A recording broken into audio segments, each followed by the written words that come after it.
आप देख रहे हैं संविधान और कानून SK लाइव न्यूज।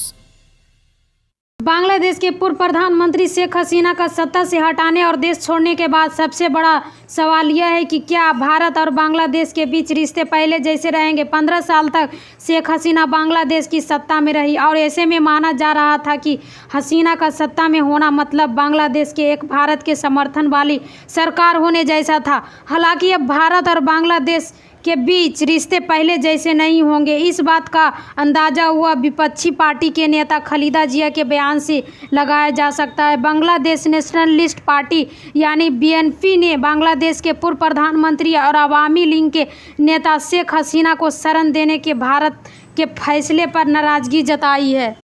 खालिदा जिया के नेतृत्व वाली BNP ने शुक्रवार को कहा कि शेख हसीना के ढाका से भागने के बाद भारत में जिस तरह से उनकी मेजबानी की गई है वह जनता बढ़ाने वाला है।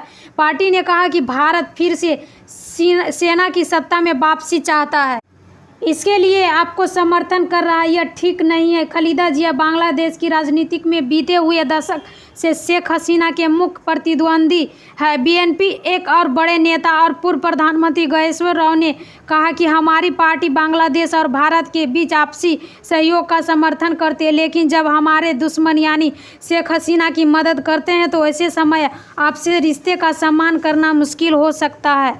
रॉय ने सवाल किया कि क्या भारत को सिर्फ एक पार्टी को बढ़ावा देना चाहिए था या फिर पूरे देश से उनका संबंध होना चाहिए था। शेख हसीना फिलहाल भारत में रह रही है, लेकिन वह कहाँ जाएगी इसके लेकर अभी तक असमंजस की स्थिति बनी हुई है। अभी यह स्पष्ट नहीं है कि वह भारत में ही रहेगी या फिर किसी दूसरे देश में वो शरण लेगी। इस बीच उसके बेटे साजिद वाजिद ने हाल में ही कहा कि बांग्लादेश में लोकतंत्र बहाली होते ही उनकी मां वापस वतन लौट जाएगी। बांग्लादेश से भागने के बाद शेख हसीना का कोई बयान अभी तक सामने नहीं आया। हालांकि उनके बेटे साजिद वाजिद ने लगातार मीडिया से बातचीत कर रहे हैं। उन्होंने अपनी मां की सुरक्षा करने के लिए भारत का धन्यवाद दिया। इस बीच गुरुवार की शाम को बांग्लादेश के नोबेल पुरस्कार विजेता अर्थशास्त्री मोहम्मद यूनिस ने बांग्लादेश की अंतिम सरकार के प्रमुख रूप से शपथ ले ली है।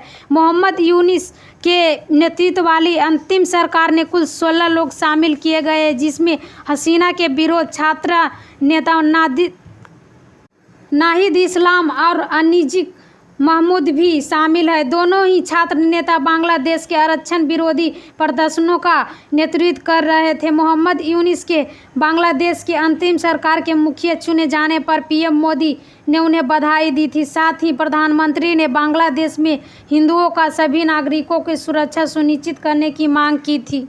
फिलहाल की खबर यहीं तक। बने रहे SK लाइव न्यूज चैनल पर। पटना से खुशबू शर्मा की रिपोर्ट। खबरों के लेटेस्ट अपडेट के लिए इसी तरह हमारे साथ जुड़े रहें और इस वीडियो को ज्यादा से ज्यादा शेयर करें।